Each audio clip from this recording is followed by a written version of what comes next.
Rejection doesn't make you obsessed because you are insecure.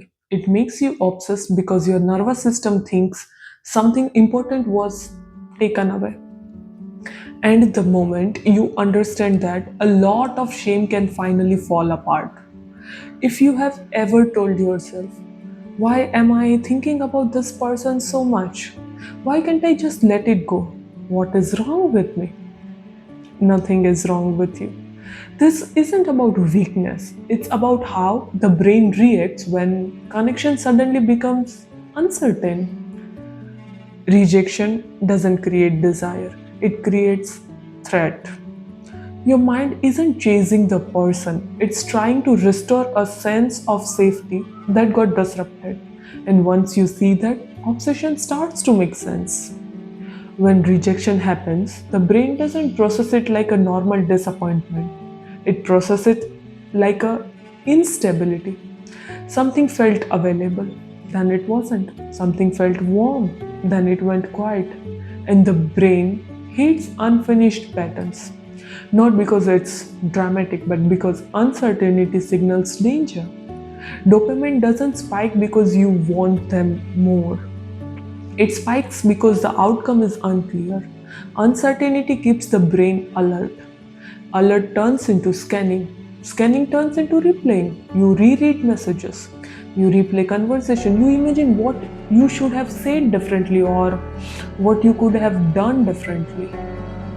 Not to win them back, but to resolve the threat. Stress chemical rise, your body tightens, your thought narrow, and now it feels personal. That's the part people don't talk about. Rejection doesn't just hurt your feelings, it hits identity. Your brain asks questions you didn't consciously choose. Was I misreading everything? Did I imagine the connection? What does this say about me? And once identity gets involved, the nervous system goes into overdrive because humans don't seek connection for romance just. We seek it for orientation, to know where we stand, to know who we are in someone else's eyes. So when rejection happens, the brain doesn't say, oh, okay, that didn't work. It says, something about me just became unstable. Fix it. And that's when obsession starts, not as a longing, but as a repair behavior. Here's a hard truth most people resist. Obsession is often stronger than love because love requires safety. Obsession thrives on uncertainty. Love is calm, obsession is loud. Love expands your life, obsession collapses it. When somebody is emotionally unavailable, inconsistent, or rejecting, the brain gets stuck in a loop. Sometimes there's a warmth, sometimes there's a distance, and that unpredictability trains the brain to keep checking. It's not romance, it's conditioning. Intermittent reinforcement is just a fancy way of saying this. When you don't know when something will come back, your brain stays on standby. And standby feels like obsession. You are not addicted to the person, you are addicted to the moment they might choose you. Obsession isn't about how much you care, it's about how unsafe uncertainty feels inside your body. Now, not everyone reacts the same way to rejection, and this is important not as a label but as a compassion. Some nervous systems are more sensitive to relational disruption, not because of weakness but because of experience. If you learned early on that connection could disappear without warning, your body learned to stay alert. So when rejection happens now, your system doesn't say, this is sad. It says, this is familiar. And familiar patterns feel intense even when they hurt. That's why some people detach quickly and others spiral. Neither is superior, they are just different ways the nervous system learned to survive closeness. So, how do you break the obsession loop? Not by forcing yourself to stop thinking, not by shaming yourself for caring, not by pretending you are unaffected.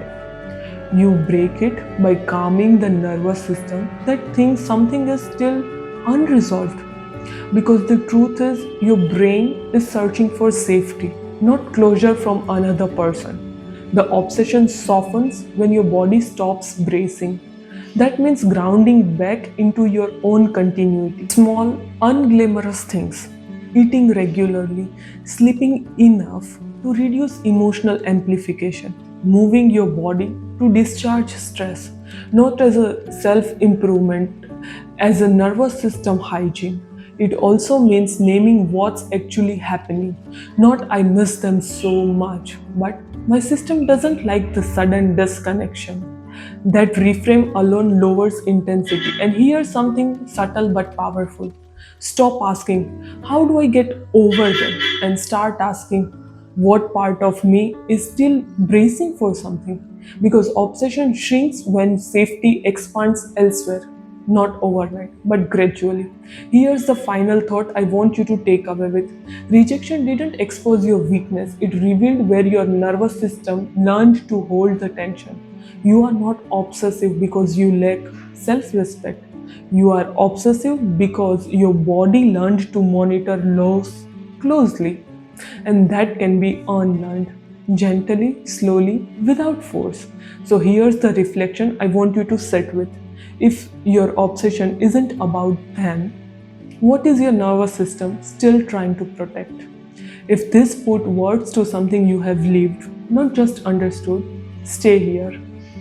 Real growth, raw healing. I hear you and I love you.